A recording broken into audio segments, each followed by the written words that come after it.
Está começando mais um episódio do Fala Colega, o podcast do Criativo Brasileiro. Eu sou o Léo Becker e hoje eu tenho a honra de conversar com o André Carvalhal, cara, que ele é autor, consultor, especialista em design e sustentabilidade, palestrante, um cara criativo, né, de uma forma muito geral e muito multidisciplinar. Então ele é um dos motivos assim que eu gostaria muito de conversar com o André aqui, trouxe ele aqui para a gente trocar essa ideia bem de multipotências e todas as habilidades que hoje nós temos e como concatenar tudo isso, né, de alguma forma produtiva, que eu tenho certeza que se você também, assim como eu, é multidisciplinar e muitas vezes na carreira, né, no dia a dia, aí, a gente acaba se sentindo perdido, se sentindo meio distante, vamos dizer assim, das caixinhas que a sociedade vai botando.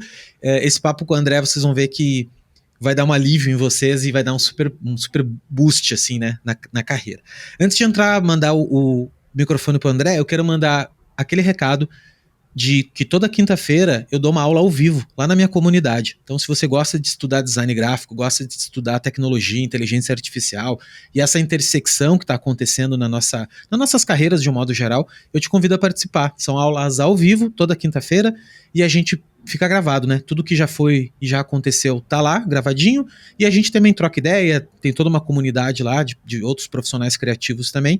Custa R$ 39,90 por mês, então você pode cancelar a hora que quiser e não prende no cartão de crédito, você também pode ter limite baixo, que também funciona, e era isso. Então, queria fazer esse convite para ti, tem um link aqui embaixo na descrição, assim como todas as coisas que a gente falar aqui, os links do André, vai ficar tudo aqui embaixo também.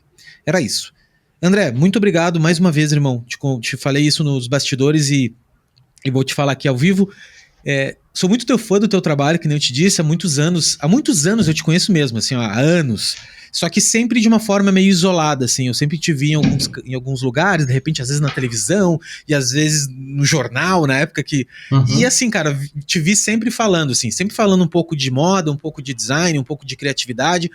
E nunca juntei tudo isso numa pessoa só. Mas daí, recentemente, que nem eu te contei, eu fui impactado por um curso que tu tem, um treinamento, né, um dos treinamentos que tu tem, que falava justamente sobre branding pessoal e justamente dessa dor do profissional multidisciplinar. E aí, quando tu falou aquilo ali, cara, no pitch da venda ali do vídeo, nossa, na hora eu pensei, velho, vou atrás disso. E incrivelmente acessível, assim. Também é outra coisa que super ressoou em mim, porque eu sou um cara que não gosto de vender curso, assim, já fiz isso, mas depois que ficou tão, né, tão, assim, difícil hoje em dia como é que é?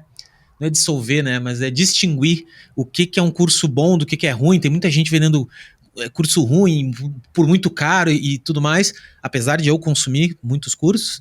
E eu vi o teu super acessível, cara, comprei na hora e maratonei, assim, então vou deixar aqui embaixo também, não sei se tem link, se ainda tá vendendo e tal, mas eu adorei. Então foi nesse motivo, naquele momento ali eu pensei, cara, vou trazer o André aqui no podcast pra gente falar sobre, primeiro te conhecer, falar sobre a tua vida um pouco, ver, né, como é que se chegou até hoje, e também falar um pouco disso, falar um pouco de branding pessoal, falar um pouco de multidisciplinar, de design também, né, de sustentabilidade e de tudo que está acontecendo aí no dia a dia. Muito obrigado, irmão, e o microfone está contigo aí. Boa, valeu. Imagina, é um prazer, uma alegria estar aqui com você. Se tem uma coisa que eu gosto de fazer nessa vida é falar. Então, todo mundo que me convida para falar, enfim, é sempre um prazer e tendo tempo, disponibilidade, tamo junto. Eu queria saber de ti, assim, André, como é que foi, eu sempre pergunto, como é que era a criança André? Não se era a criança desenhista, se já era o cara que é mega criativo ou não, ou era já tipo, porque vou te explicar porque acontece, tá? Tem muitas crianças, tem muita gente que passa aqui que é um mega criativo hoje, e o cara era totalmente, não, cara, pô, nem desenhavam, nem nada disso, e até começou a estudar uma outra coisa pra depois se descobrir. Como é que era a criança André? Cara, é interessante isso, eu nunca tinha parado pra pensar desse jeito, porque pra mim sempre faz muito sentido olhar para a infância, pelo menos para mim fez muito. Eu sou do Rio de Janeiro e eu nasci no Rio, numa família de classe média baixa aqui, no Meia, que enfim. Mas de onde você é? Você é São Paulo? Eu sou de Porto Alegre, mas agora eu tô... mas eu moro em Barueri, Camboriú. Tá, beleza. Então, eu sou do Rio, né? Da zona norte do Rio. E desde cedo, apesar de viver numa família com, né, enfim, durante muito tempo bastante restrição financeira, os meus pais sempre foram muito criativos e sempre estimularam muito isso na gente. Um pouco pela falta de dinheiro, né, pela necessidade, mas também por aptidão. Assim, meus pais, apesar de não trabalharem com nada ligado à arte, são muito criativos, enfim, né, são muito artistas. Então, desde pequeno, a gente sempre fez a nossa festa de aniversário, por exemplo, e a gente fazia tudo, todo mundo junto da família. Da comida, bolo, doce, enfeite, mesa, decoração, nossos brinquedos a gente fazia, eu e minha irmã, né? Eu falo a gente porque eu tenho uma irmã mais velha, mas regula um pouco a minha idade. E a gente, então, desde pequeno era muito estimulado a fazer todas as coisas. E eu, por outro lado, sempre fui muito deslocado, muito introspectivo, sempre fui muito na minha, enfim, com muita dificuldade ali de me encontrar nas coisas, né? E aí uma coisa, né, acabou juntando com a outra, e aí a criatividade, né, assim, sei lá, esse mundo, né, lúdico, né, acabava sendo meu refúgio. Então, os livros, os desenhos, então eu desenhava também, desde cedo pintava, Lego, tipo assim, montava cidades, casas de Lego. Então, assim, sempre tive isso muito, muito presente em mim. E hoje, quando eu olho para trás, eu vejo que tem muito sentido, assim, tudo que eu fazia, eu lembro que eu juntava meus vizinhos para dar aula, brincar de dar aula, fazia apostila, montava material, então assim, muito do que eu faço hoje eu via que já estava comigo ali quando eu era pequeno, foi legal. Cara, e é muito isso, né? Sabe que podcast, uma coisa que eu me descobri fazendo isso, e quando. Eu já contei isso um monte de vezes, mas azar. Conta pra Podcast é mim, meu, vou contar de total, novo. Não, eu não te contei, mas assim, ó, eu também, mesmo rolê, classe média baixa também, nunca, graças a Deus, me faltou nada, mas assim, não tinha as coisas. E eu lembro que minha mãe tinha um tocador 3 em 1, que era um disco, tocava disco, fita cassete e rádio. Nem época de CD, né? E eu descobri que aquele toque 3 em 1, se tu colocasse uma fita virgem e apertasse 2 botõezinhos lá, tu conseguia gravar coisas no rádio. Cara, depois que eu descobri isso, e aí eu descobri como hackear as fitas. Daí as fitas, minha mãe comprava, sei lá, o Fábio Júnior. Ela gostava do Fábio Júnior, o Golden Boys. E eu descobri que se eu botasse um papelzinho no cantinho da fita cassete, ela regravava, velho. Cima, e aí eu comecei total. a regravar as coisas em cima das fitas dela. E eu ficava falando horas pra ficar escutando a minha voz. Maneiro. Sabe assim? Uma coisa maluca, cara. E aí hoje, e assim, ó, se eu puxar mais antes também, negócio de turma, de comunidade e tal. Eu era o cara, até torcida organizada eu tive. Eu nem gostava de futebol, mas eu tive uma torcida organizada, criança, pequeno, tinha também carteirinha. Então, assim, tudo que hoje eu faço, e essa coisa de multidisciplinar, de fuçar em tudo quanto é coisa, eu era assim, cara. Criança eu era assim, entendeu? Então, é muito maluco isso, assim. E me diz uma coisa, cara, e daí em qual parte tu foi estudar? Como é que tu chegou? Tu chegou na publicidade primeiro? Foi. Tu chegou no... Então, aí foi muito doido, porque que... assim, eu até conto isso também, né? Talvez você ou outras pessoas aqui já tenham ouvido falar. Nessa época, quando eu era criança, né? Eu queria ser astronauta, então o que eu... Né, o que você quer ser quando crescer? Astronauta. E aí, obviamente, todo mundo ria de mim, porque na minha família ninguém nunca nem tinha feito faculdade. Eu fui a primeira pessoa da minha família inteira, tipo de primo, tio, avô, avó, pai, mãe, assim, todo mundo, assim, ninguém nunca tinha feito faculdade. Então, imagina, né, eu falar que queria ser astronauta. Mas o tempo foi passando e aí eu fui desistindo, né, obviamente, de ser astronauta, e eu comecei a pensar em ser médico, advogado, arquiteto, tudo que eu via nas novelas que as pessoas ganhavam dinheiro. Então eu via quem era rico na novela, era médico, era advogado, e aí eu lembro que teve essa fase que eu desisti de ser astronauta para querer ser qualquer coisa que me desse dinheiro. Só que aí, quando chegou na época do pré-vestibular, eu cheguei a intencionar arquitetura e medicina. Muito doido isso, eu já fico imaginando. Se eu tivesse feito medicina, que loucura. Mas aí, ali, aos 45 do segundo tempo, eu acabei botando comunicação. Aí botei numa faculdade de comunicação, na outra arquitetura, passei para arquitetura e para comunicação, mas acabei fazendo comunicação, porque, enfim, né, de fato, era o que estava vivo dentro de mim desde sempre.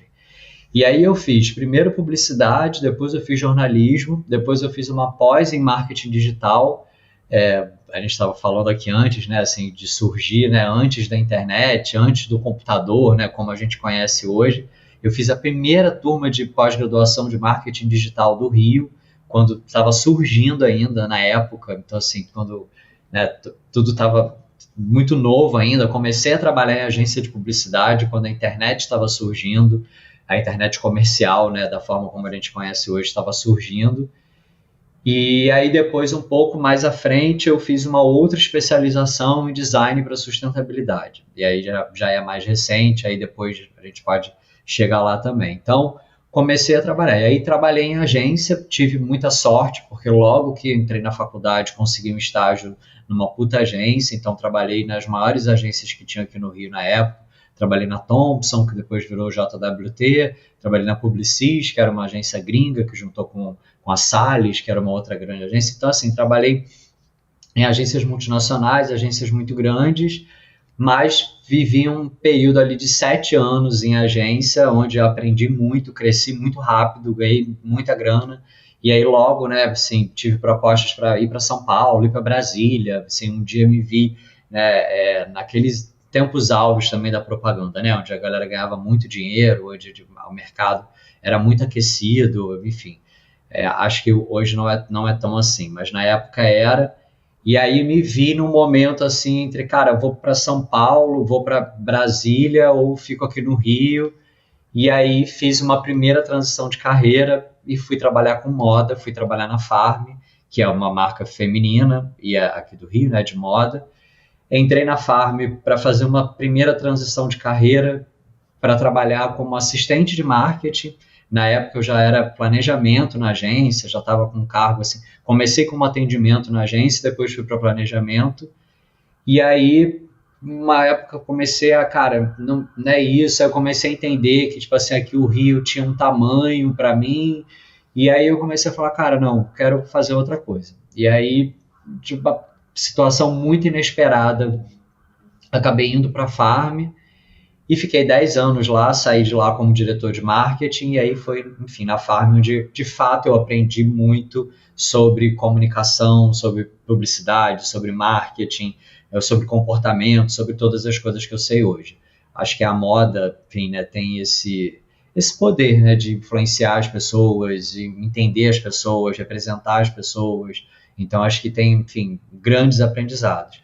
E aí foi nessa época, trabalhando com moda, trabalhando na Farm, né, no marketing da Farm, que eu me aproximei da academia também, e aí comecei a dar aula, e aí foi muito doido, porque assim, eu não tinha nem pós-graduação ainda na época, mas eu comecei a dar aula na FGV, na SPM, tipo, em faculdades super grandes, e lugares super grandes, por conta da minha experiência na Farm, que se tornou muito rapidamente um case no mercado também na época, muito forte.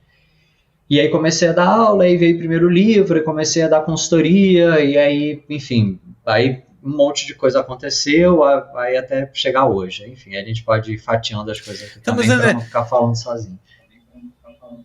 Não, mas eu quero saber o seguinte, por que moda?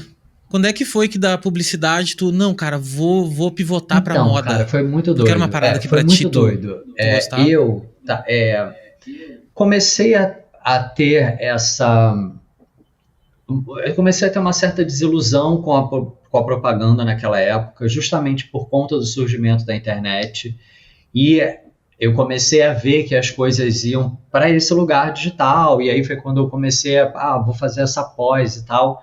E eu me via trabalhando nas maiores agências do Rio e ainda eram muito, né, sei lá se é analógico ou offline a palavra, mas elas ainda eram muito antigas e eu não via ali dentro essa possibilidade de transformação. Os ganhos na época, né, eram muito maiores, então fazer um merchandising no Faustão, enfim, né, isso não competia com o banner no wall, no Terra, né, que era o que a gente, né, tinha no início ali de marketing digital. Então eu via que as coisas elas não iam acontecer E aí eu estava um dia andando no shopping, encontrei uma menina que tinha trabalhado comigo na agência, tinha saído da agência e tinha ido trabalhar na Farm. Para você ter uma ideia, eu não tinha a menor ideia do que era Farm, eu não conhecia. Muita gente também talvez não saiba, mas a Farm começou aqui no Rio como uma barraquinha numa feira de novos talentos de moda, na zona sul do Rio de Janeiro, que era muito distante da minha realidade, enfim, e um rolê de moda que não tinha nada a ver comigo. Então, assim, era muito distante realmente. Aí eu lembro de encontrar com a Paula, que foi essa minha colega, e ela falar, eu tô trabalhando na Farm, e eu, meu Deus, o que essa mulher tá fazendo na fazenda, sabe? Na hora veio para mim fazenda, o que essa mulher tá fazendo na fazenda? E aí eu falei, e aí eu não tive coragem de falar, né, o que é isso. Aí eu comecei a tentar descobrir, falei, mas o que você faz? Que área que você faz? Aí ela foi falando. Aí no dia seguinte cheguei na agência e comentei com as meninas, encontrei com a Paula tá trabalhando na Farm. E aí as mulheres loucas, né, porque quem conhecia na época já amava. Ai meu Deus, eu amo a Farm e tal. Vamos na Farm na hora do almoço. Aí a gente foi na loja da Farm na hora do almoço. E aí, cara, foi assim, uma coisa avassaladora para mim, porque eu acostumado a comprar roupa na Renner, né? Inclusive, meu apelido na agência era manequim da Renner, porque eu andava com aquela roupa de planejamento, assim, de atendimento, né? Assim, igual o manequim da Renner. E aí eu cheguei na loja da Farm e foi uma loucura, né? Então, assim, aquela música, aquelas vendedoras lindas, me deram mate para beber, biscoito, o biscoito que dão aqui na praia, o biscoito Globo, a loja com cheiro, enfim, né? Uma experiência que era muito rara na época e que hoje se fala muito, né? De experiência de marca e tal, né? Na época, né? Isso era muito novo, ainda mais para moda. E aí eu fiquei assim, completamente encantado. Aí puxei uma outra conversa com ela, com a Paula, e aí nessa época me lembrei agora, nessa época eu já estava fazendo essa pós-graduação em marketing digital, e a Farm já desde o início tinha uma vocação muito grande para o digital. O Marcelo, que é o dono, né, o fundador, dos donos, né, fundadores, ele que gerenciava, na época era a comunidade do Orkut e tal, então e era uma loucura, era uma das maiores comunidades, então tinha um negócio ali muito efervescente. E aí eu acabei indo para a Farm para cuidar do digital. Então ela, né, papo vai, papo vem, eu falei, eu estou fazendo essa pós, ela falou, cara, a gente quer contratar uma pessoa para começar a tocar isso. E aí eu falei, beleza e tal. Aí eu arrisquei, assim, foi muito doido, porque era uma época quando eu estava ainda precisando de grana, assim, vou morar sozinho, então vou começar a me estruturar e tal. E aí eu fui para ganhar 1/3 do que eu ganhava, sei lá, 3 cargos atrás de onde eu estava, mas ali meu olho brilhou, tipo assim, eu falei, cara, aqui que eu vou querer. E aí teve uma outra coisa engraçada também que eu lembro até hoje, porque eu fiz também jornalismo, né? E eu gostava muito de escrever. E eu nunca tinha experimentado escrever. Assim, eu acabei trabalhando muito mais. Mas peraí. O jornalismo foi em qual época? Depois foi da mesma época do... Porque eu fiz publicidade, depois emendei com jornalismo. Ainda trabalhando em agência. E aí, trabalhando em agência, de alguma forma, eu experimentei muito, né, de publicidade, né? Mesmo não sendo criativo dentro da agência, eu trocava, colaborava, então, mas escrever... E aí eu me lembro que eu perguntei assim para ela, você conhece as pessoas das revistas, da Vogue, né? Assim, porque aí na minha cabeça eu ainda pensei assim, de repente então eu vou entrar na Farm, vou conhecer alguém da Vogue e vou trabalhar na Vogue, vou ser jornalista, escrever, porque era a forma mais fácil de virar jornalista, né? De escrever que me ocorreu. E a tua pilha agora era escrever. A tua pilha tava já, tipo, vou fazer jornalismo, porque não é publicidade, ficar vendendo sabonete não é pra mim, e eu vou meter um jornalismo, porque eu gosto de escrever e tal. Total. E aí, na tua cabeça, tu tava planejando escrever, ser jornalista. E aí não imaginava, assim, nunca nessa época poderia imaginar que eu iria virar um autor best-seller, que eu ia virar escritor. E hoje, de fato, eu me apresento como escritor, assim, o que... Enfim, faz a maior parte da minha vida, é o que me dá mais prazer, enfim, é onde realmente eu me realizo. E ali naquela época eu ainda não tinha muita essa ideia, assim, de que na verdade a minha pira de escrever não era que necessariamente eu queria ser jornalista, né? Eu poderia, enfim, escrever muita coisa. Depois veio conteúdo, né? Rede social, criar conteúdo. Mas tu gostava de escrever, André? Sempre gostou de escrever? Desde, Gostava, sei mas lá. eu gostava, tipo assim, de redação, essas coisas. Eu não tinha muita. É isso, eu não tinha ideia do que eu poderia fazer Aham. escrevendo. Para mim era mais óbvio Não ser. tinha as É, ferramentas é, também, né? Se não tinha. era para mim era isso. O mais óbvio era, eu gosto de escrever, vou ser jornalista. E aí depois que eu fui, né, entendendo que tinha outras possibilidades. Aí eu lancei meu primeiro livro, né, que eu brinco, né, que foi por puro oportunismo. Eu trabalhava na Farm, que, como eu falei, né, virou um grande case. Comecei a dar aula num monte de lugar. E aí eu no início, hoje também eu amo dar aula, amo dar palestra, enfim. Hoje, graças a Deus, eu tenho o privilégio de poder ter direcionado a minha carreira e hoje fazer as coisas que eu mais amo. E naquela época eu também não tinha muito essa noção, também foi muito por acaso que eu comecei a dar aula, fui chamado, vem dar uma palestra aqui, vem não sei o que e tal. E aí eu não sabia dar aula, ninguém me ensinou a como dar uma aula, como montar uma aula. E aí eu inventei um truque que eu chegava nas aulas e falava assim, olha, hoje a aula, né, a minha metodologia, ela é colaborativa. Então cada um vai fazer uma pergunta num papel. Tipo, eu não montava aula, não sabia montar uma aula. Mas era a tua Era a minha metodologia. metodologia. Todo mundo vai escrever uma pergunta no papel, a gente Sim. vai juntar e a aula vai ser em cima da pergunta das perguntas. E aí aquilo acabou virando uma coisa interessante, aquilo acabou fazendo sentido, e eu comecei a juntar aquelas perguntas e eu comecei a perceber que em todo lugar que eu ia as pessoas queriam saber a mesma coisa. E assim começou a surgir a ideia de fazer um livro. Eu falei, cara, eu vou dar um mole muito grande se eu não transformar isso num livro, porque eu sei, né, o que todo mundo quer saber. Se em todo lugar que eu vou as pessoas querem saber as mesmas coisas. E aí foi quando eu comecei a pensar no meu primeiro livro. E eu achei que fosse ser mole, foi um processo que durou 4 anos, meu primeiro livro. Demorei 4 anos escrevendo. Né? Enfim, foram... Que foi o Moda Não, com foi uma Moda Propósito. Imita a Vida. É o primeiro, veio antes de Moda com Propósito. Ah, Ele que fala sobre como... é porque não tá. O Moda com. É que nem tá no teu site. Eu tô com o teu site aberto aqui e o primeiro é Moda com Ah, Propósito de porque 2016. depois eu lancei uma outra edição, aí ele ficou fora de ordem. Mas ele veio antes.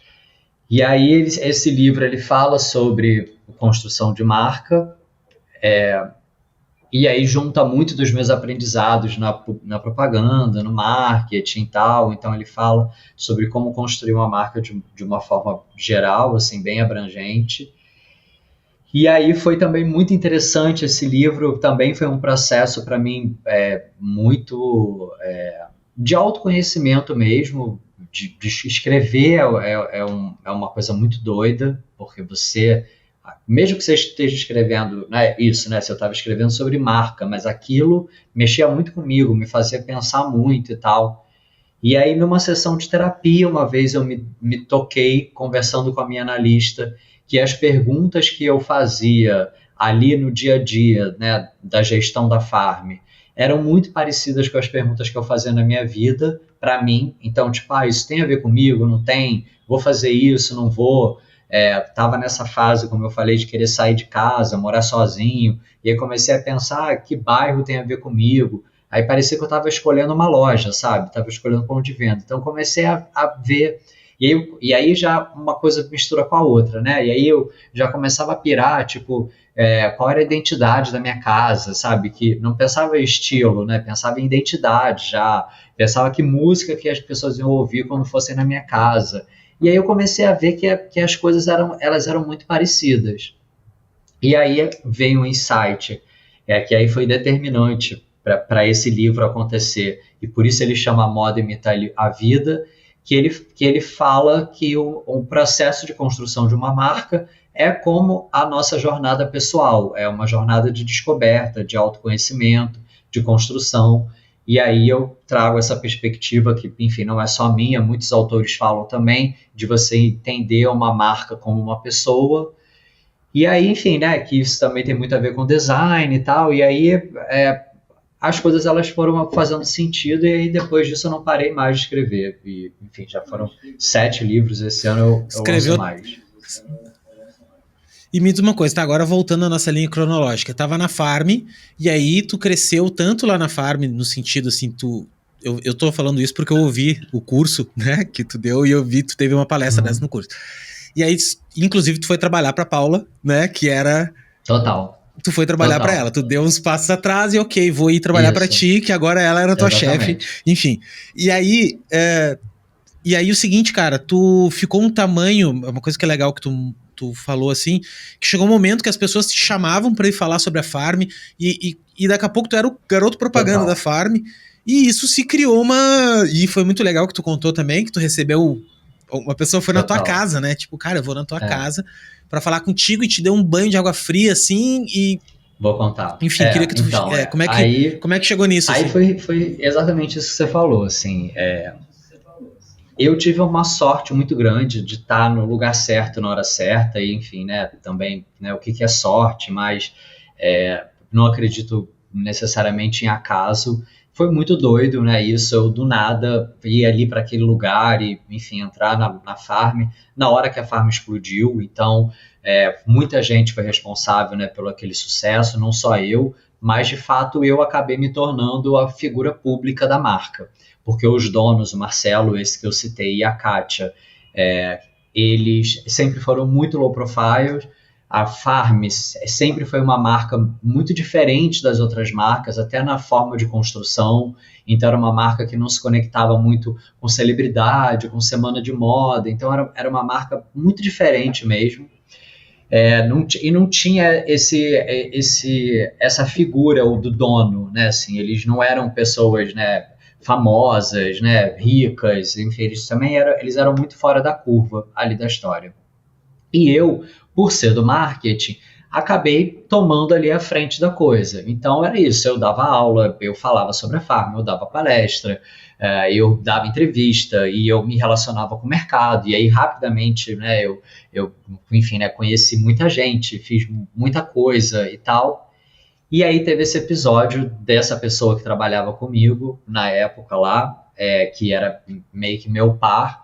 E ele veio conversar comigo e ele falou assim, olha, eu preciso te falar uma coisa que não é uma queixa só minha, é uma sensação, tipo assim, generalizada, de que as pessoas se incomodam muito de que você seja essa pessoa que representa a Farm, né, que fala sobre a Farm, porque você não é o dono da Farm. E aí, na hora, aquilo assim, né, mexeu muito comigo. Eu fiquei assim, tipo, magoado, fiquei chateado, né, fiquei assim, nossa, mas não faço com essa intenção, né, não tô, né, porque parecia que eu tava meio que usurpando ali alguma coisa, sabe, que eu tava, tipo, roubando os holofotes, as coisas pra mim e tal. Que talvez até a intenção dele tenha sido essa, não sei, né, enfim, cada um tem uma intenção, talvez essa tenha sido... Eu acho que ele foi meio naja, tá? Eu quero te dizer que ele foi meio naja, assim, ele fala, vou desabafar, e ai, que os outros falam. Na verdade, de repente, ninguém nem falava, mas ele já, né?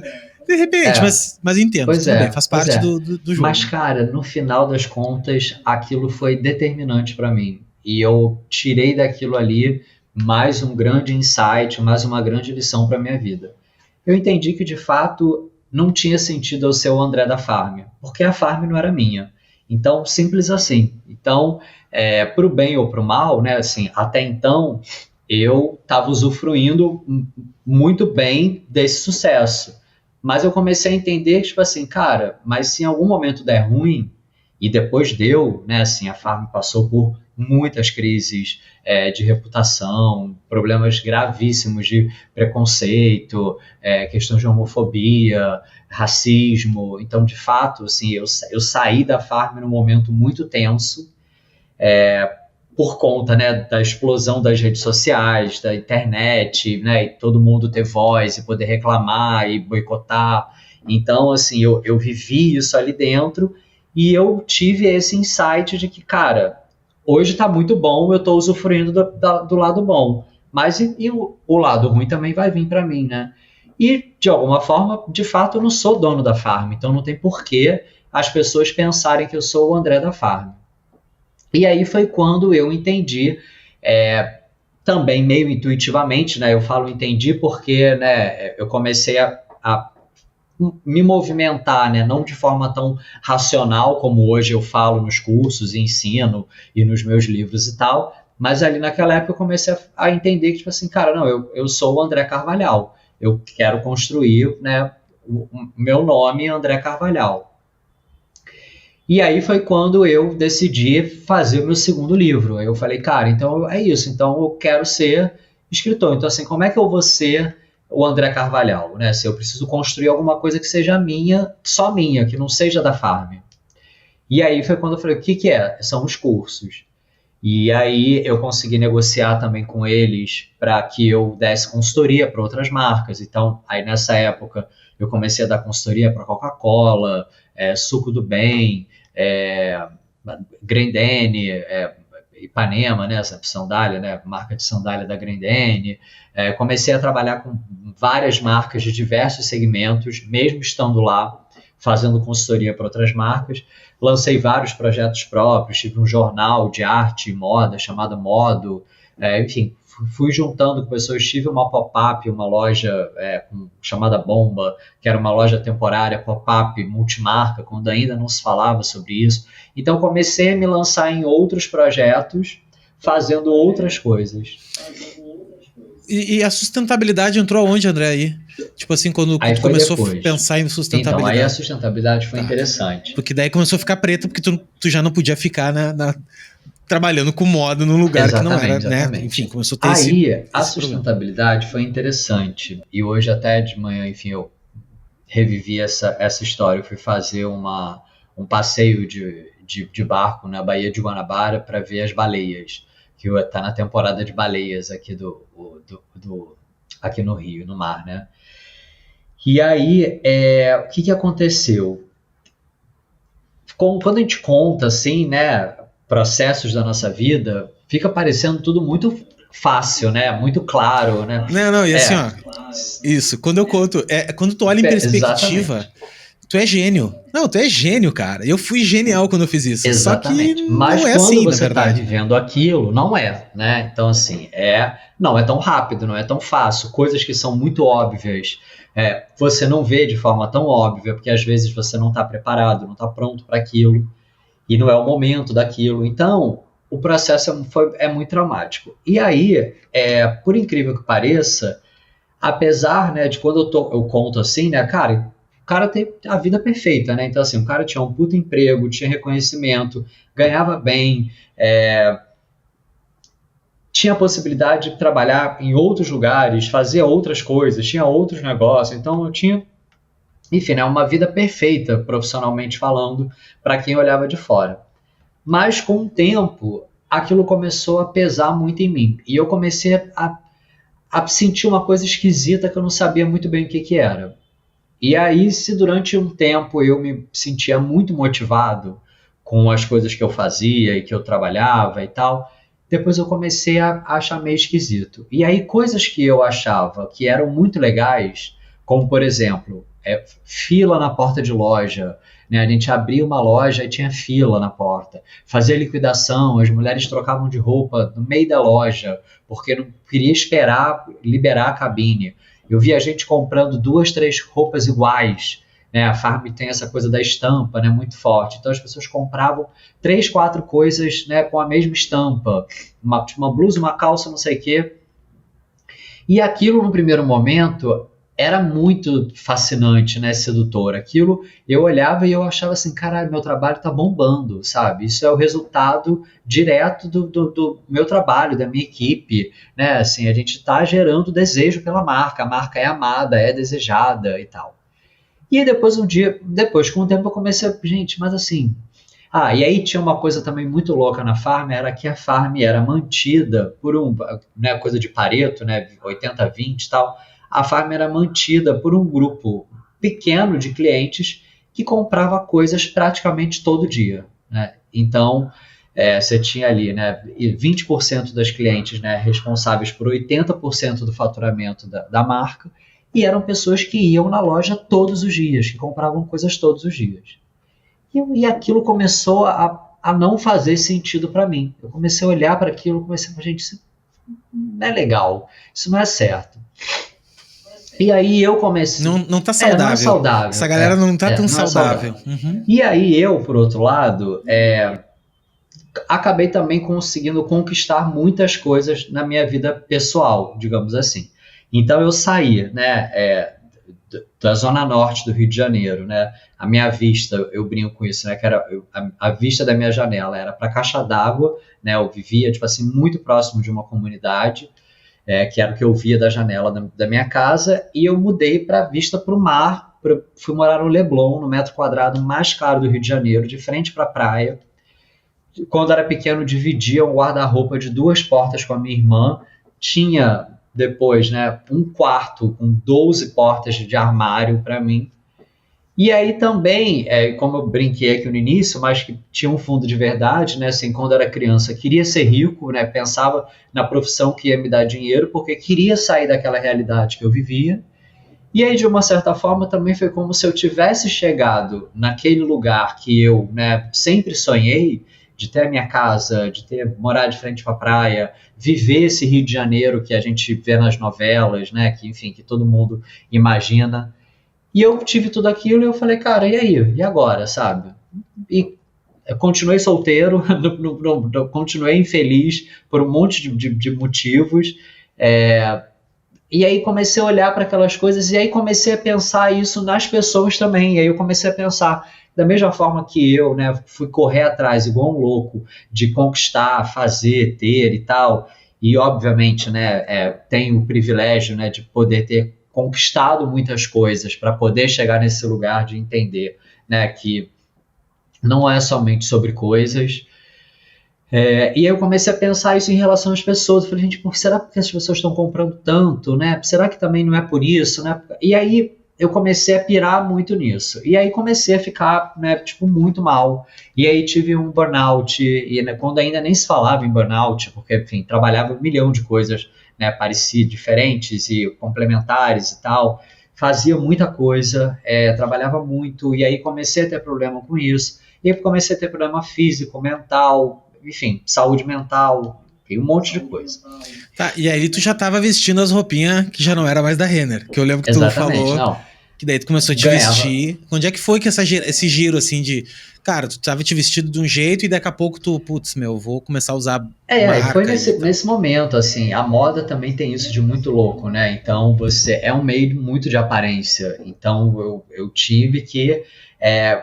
não lembro se eu conto isso no curso, eu acho que sim, mas aí eu fui usar roupa de marca, sabe? Assim, sapato da Louis Vuitton. Sim, tu tinha até um sapatinho. Sapato da Gucci. Sapatinho da sapato Gucci. da Gucci, sabe? Cinto da Louis Vuitton. Então, tipo assim, aí fui comprando marca, tipo assim, muito previsível, né? Mais uma vez, né? Quando a gente olha em perspectiva, é muito previsível, mas precisei passar por tudo aquilo. E aí eu comecei a ter um problema de saúde muito grande, comecei a ter um problema na cervical, uma hérnia na cervical, que eu fiquei totalmente assim enrijecido, eu tinha problema de dores na coluna, tipo assim, eu não conseguia mexer, tipo assim, tinha épocas que eu não conseguia levantar da cama, quando eu me sentava, me dobrava. Mas André, isso aí, isso é da dor, eu lembro da dor, tem a ver com aquele espaço isso depois, que tu montou. da malha, vou chegar lá também. Mas beleza. Aí nessa época, isso começou ainda quando eu estava na farm. E aí que foi o que começou a me levar para a sustentabilidade. E aí eu comecei a entender que eu precisava me exercitar. Eu nunca tinha vivido também uma vida de esporte, de atividade física e tal.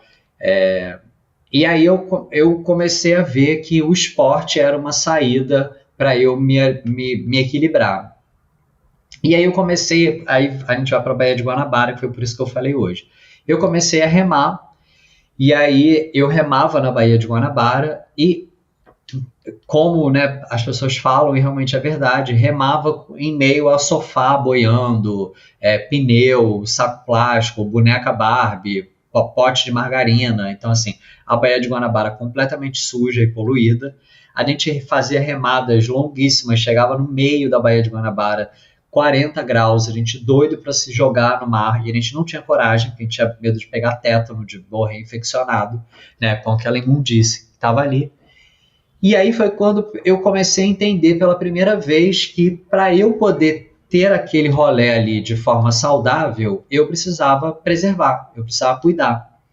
E aí foi assim que a sustentabilidade começou a entrar na minha vida. Eu comecei a entender que eu precisava da natureza, né? Que eu precisava me relacionar com a natureza de um jeito diferente. E aí eu fui fazer essa especialização em design para sustentabilidade, que também era um curso muito novo, que também estava surgindo aqui no Rio. E aí, nessa especialização, tudo fez sentido para mim. Aí eu entendi aquela minha insatisfação com a questão do consumo, aí tudo isso fez sentido, e aí foi quando, de fato, eu decidi que eu não tinha mais sentido eu continuar ali na Farm. No primeiro momento, eu tentei, né, levar esse pensamento de sustentabilidade, fazer a transição, mas eu não sabia fazer isso ainda, e também não era o momento da marca de fazer. E aí foi quando eu entendi que eu falei, não, cara, eu vou sair. E aí eu saí para empreender, que foi essa história da Malha, que era um espaço de moda colaborativa gigante. Eu peguei todo o dinheiro que eu tinha na minha vida, que eu tinha juntado, que eu ia comprar um apartamento, e aí eu peguei essa grana e investi financeiramente nesse projeto. E aí foi um outro período muito desafiador na minha vida, que foi o rolê de empreender, né? E aí foi muito, muito desafiador para mim. E aí, mais uma vez, eu fiquei doente, mais uma vez eu tive problema, mais uma vez a minha cervical, né, deu notícia. E aí eu fiquei algum tempo nesse projeto, menos de um ano, até entender que eu não nasci para empreender, que eu não sabia fazer aquilo, que meu rolê realmente era ser comunicador, que eu sabia comunicar, que isso era o que eu queria fazer.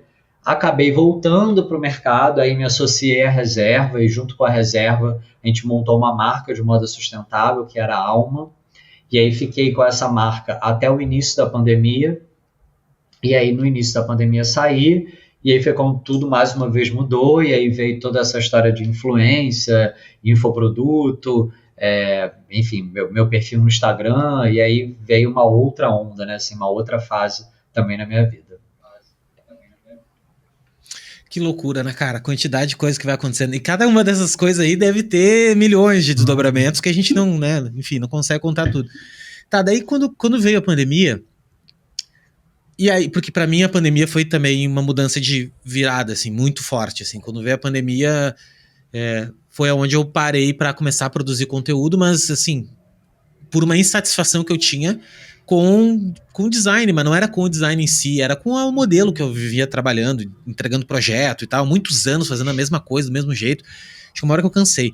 E aí virou pra mim essa questão de... E dei sorte, a sorte, aquela coisa, né? Quando tu tá preparado pra fazer uma coisa no momento certo, e foi bem no momento da pandemia que todo mundo tava super na internet e tudo mais. E daí, como é que foi pra ti lá, quando iniciou a pandemia e tu saiu, o que tu pensou, assim, por saber fazer várias coisas, e quando é que começou a entrar daí os infoprodutos? Como é que tu te achou nesse negócio? Porque daí como é que tu viu também que a rede social era um business? Porque até então não era um business pra ti, né? Era uma coisa que tava ali, enfim. Isso foi muito interessante. E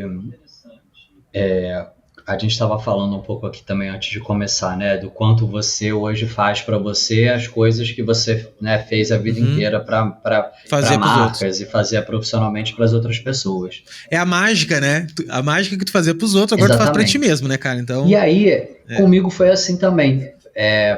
E foi também na pandemia.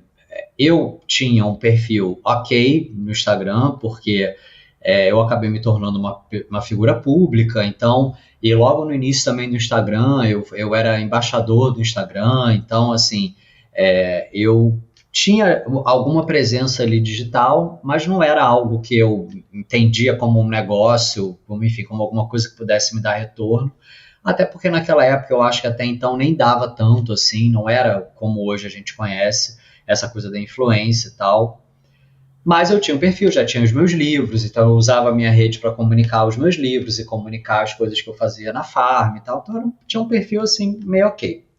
E aí, durante a pandemia, o que aconteceu? Eu perdi quase todos os empregos que eu tinha, eu fazia consultoria na época, então assim, as consultorias todas deram para trás, Eu dava muita palestra já nessa época. As palestras, no primeiro momento, foram canceladas, porque era tudo presencial, né? Até virar live, online, não sei o que e tal. Teve um espaço, né? Um hiato nisso. Eu ia fazer uma turnê para Portugal para fazer o lançamento do meu livro e que eu tive que cancelar essa turnê. Ia ser a primeira vez que eu saía para fora para promover meus livros e tal. E aí eu fiquei meio que sem ter o que fazer. Voltei para esse meu apartamento de infância, entreguei essa casa que eu tinha, voltei a morar com a minha mãe. A minha mãe, ela é surda, então ela, por conta da máscara, ela não conseguia se relacionar com as pessoas, ela não conseguia ler lábio.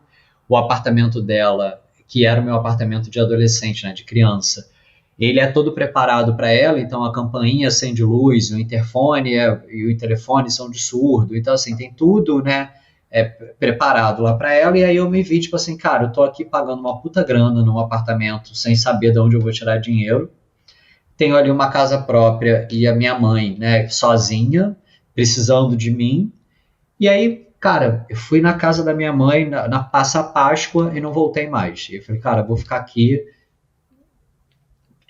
e aí, cara, fiquei. E aí eu fiquei ali na casa da minha mãe, literalmente sem ter o que fazer, no meu quarto de adolescente. E aí as únicas coisas que sobraram para mim era escrever, que eu escrevia para vários veículos sem ganhar nada. E aí foi o único emprego que eu não perdi, porque já não ganhava nada por isso, né? Então ninguém ia me demitir. Mas André, como é que tu te sentiu, cara? Qual foi a sensação que tu teve? Garanto que deve ter passado várias vezes, de tu sentado no teu quarto de infância, velho. Depois de ter dado todo um rolê. Doido. E aí uma mistura de fracasso com sucesso, total. Sei lá, né, mano? Uma doideira na cabeça da gente. Doideira máxima. Assim, nem eu... Sabe aquela a manchinha que tem na parede, que tu te lembrava daquela manchinha, cara. E daí tu lembra isso, não é isso. E era muito doido, porque era isso, assim, a minha vida inteira eu quis sair dali, né, assim, eu trabalhei, fiz muita coisa, né, neguei aquela origem, aquele lugar, né, enfim, durante muito tempo, e depois eu me vi voltando para aquilo, e aí foi muito doido, isso, cara, a vida é muito doida. Cara, foi o período mais próspero da minha vida. Eu nunca ganhei tanto dinheiro na minha vida. Eu nunca produzi tanto. Eu escrevi 2 livros enquanto eu estava ali. Hoje eu comprei o apartamento que eu moro hoje. Eu comprei com dinheiro que eu ganhei durante a pandemia, fazendo live, dando curso ali do meu quarto de adolescente. Então, assim, fazendo publi, assim, uma coisa que eu nunca poderia imaginar. Foi muito, muito doido, muito surreal.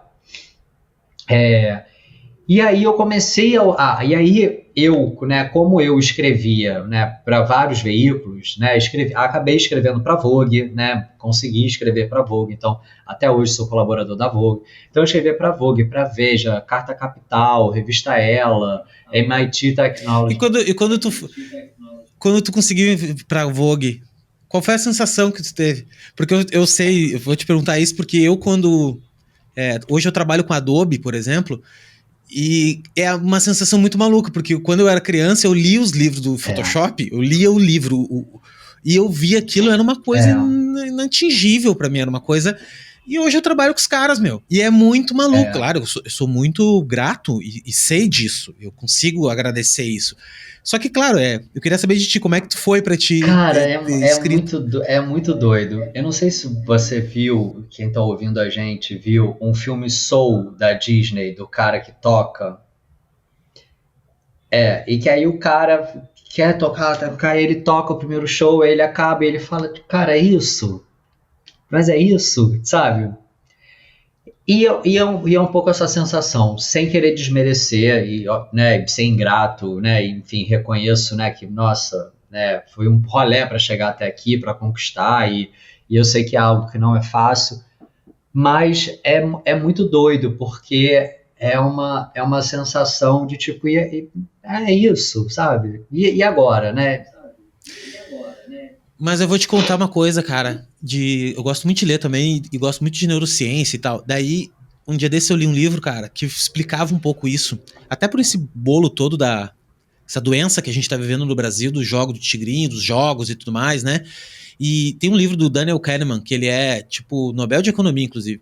E ele, rápido e devagar. E nesse livro, ele explica muito bem uma parte do cérebro da gente, que é o seguinte, ó, tu sente um prazer muito maior na sensação de antes que chegue o troço. Então, vou te dar um exemplo. Quando o cara roda a roleta, o cara que é viciado em jogo, quando o cara roda a roleta, aquele momento que tá rodando a roleta, se ele sabe se vai ganhar ou se vai perder, mesmo se ele ganhe, o pico de dopamina não é tão grande quanto a sensação de aquela coisa girando. Que demais. E isso é maluco no cérebro da gente. Então, para tudo funciona. Então, assim, por exemplo, quero escrever para Vogue. A dopamina que aquilo te dava na cabeça durante o período de tu não ter conseguido aquilo ainda, e daí quando chega, é uma frustração por causa que o pico não é tão grande, entendeu? É um pico assim que, caralho, é que nem escutar rádio ou tu ler um livro e diferente tu ver um filme. Porque o filme tu tá enxergando visualmente e aí teu cérebro não precisa criar tanta coisa, expectativa, criar história na tua cabeça. Por isso que é tão mágico ler, por isso que é tão mágico escutar rádio. Porque parte do troço tá na tua cabeça. Então, eu quis fazer essa pergunta e é exatamente essa sensação que eu tenho, que é uma sensação... Tá legal, meu. Porra, é irado, eu amo. Ok, tô na primeira divisão, claro, é muito massa. Só que não é aquilo que... E aí, cara, isso me fez refletir na vida, e agora mais velho, que, por exemplo, eu tô louco pra comprar alguma coisa. Eu já sei que não vai ser a mesma coisa. Eu já sei que... então isso me dá até mais paciência, assim, sabe? Então, por exemplo, quero trocar uma cadeira. Daí eu quero uma Herman Miller. Pensei, cara, isso aqui custa 15 mil reais, uma Herman Miller, né? E eu fiquei, não, mas eu vou me dar, cara, de presente. Eu vou juntar esse dinheiro, sei lá, vou fazer pra me dar. E eu até tinha o dinheiro já pra comprar, mas eu pensei, não, cara, eu vou arranjar, eu vou esperar, sabe? Assim, eu vou namorar esse troço antes, porque quando eu tiver... Eu sei já que quando eu tiver sentado em cima, acabou a festa, então acabou aquele prazer, acabou... E isso eu acho que é a maturidade, cara, também. Tu vai ganhando uma maturidade na vida, sabe? Total. De saber que, né, nem tudo é picos de dopamina o tempo inteiro, nem tudo é aquela coisa... Enfim, então... Interessante você falar isso. Eu nunca tinha pensado por essa perspectiva, mas tem todo sentido. Todo sentido. Tu fica esperando, é aquela coisa, não sei qual filósofo falou, mas é que a ânsia de... não sei exatamente as palavras, mas não é na ânsia de querer e no tédio de possuir. Sabe, assim, tem um filósofo, é famoso, cara, mas eu não sei o nome dele, mas assim, ele fala uma coisa que é real, que é um pêndulo a vida, né? Que é assim, ó, tu tá sempre na ânsia de querer aquilo, tu tá sempre na ânsia de ter aquela coisa, e depois que tu tem que sofrer com o tédio de ter. Então, na ânsia de ter e no tédio de possuir. Uma coisa nesse sentido, assim. E é bem isso mesmo, cara. Assim, é uma eterna... A vida da gente, do ser humano, é um eterno pêndulo, assim. Tu tem que estar sempre... tu quer muito uma coisa, mas depois que tu tem, tu fica... E é maluco, hoje eu olho em volta, assim, eu olho em volta, cara, eu tenho tudo do bom e do melhor, equipamento, tudo maravilhoso, tudo lindo. E volta e meia eu tô meio insatisfeito, sabe? Assim, volta e meia eu penso, não, mas peraí. Mas eu acho que daí é fazer análise e também maturidade, daí tu te conhecendo, né? Cara, pô, senão não tem fim. E eu acho, André, só pra complementar, inclusive, até a questão do dinheiro, essa coisa eu também, cara, sempre quis ter dinheiro e sempre quero ter dinheiro, eu amo dinheiro, eu acho que o dinheiro te possibilita, te dá acesso, te dá segurança, te dá vontade, pode estudar o que tu quiser, comprar livro, enfim, é muito prazeroso. Só que também é a mesma coisa, eu acho que não dá pra fazer tudo o que for pelo dinheiro, porque quando tu tiver o dinheiro, cara, é a mesma coisa, vai acontecer isso. E não é à toa que pessoas ricas, a maioria das pessoas ricas, grande maioria delas, tem estudo que mostra isso, galera depressiva, galera tá com depressão, galera tem... cara bilionário, depressão, velho. Por quê? Porque não é o dinheiro. E aí vem aquela velha história, mas o dinheiro não é tudo e tal, o dinheiro não compra felicidade e tudo mais.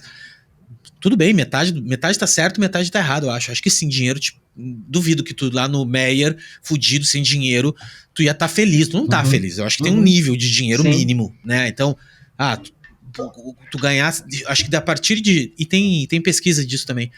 A partir de X mil por mês, começa a se tornar... Então, assim, por exemplo, tu ganha R$1.000 e tu começa a ganhar 10 mil. Cara, tu tem uma curva gigantesca. De 10 mil para 30 mil. Já tem bastante crescimento ainda. Daí de 30 para 50 ou para 60, tá, aumenta um pouco. Mas depois que chega lá, tu chegou em 100, velho, tá ganhando 100 mil reais. Mas de 100 para 200 ou de 100 para 300, já não vai mais fazer tanta diferença, porque tu já compra as roupas que o cara que ganha 1 milhão compra, tu já vai nos restaurantes que esse cara vai. Pode ser que tu não tenha um barco, pode ser que tu não tenha um avião, essas coisas assim, que é meio maluca.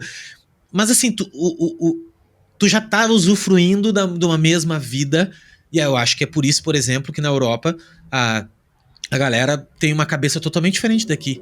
Eu, quando fui pra Europa uma primeira vez, eu convivi com umas pessoas que moram lá, que são de lá, e também um amigo que foi morar lá, enfim. E a galera, não tem essa pegada do milionário. Ninguém tem essa pegada do... eu preciso fazer uma coisa pra ganhar dinheiro. Não, cara. A galera tem um salário lá, 2.000 euros, 2.500 euros, 3.000 euros, e é isso. E a galera tá ótimo, super bem com isso, entendeu?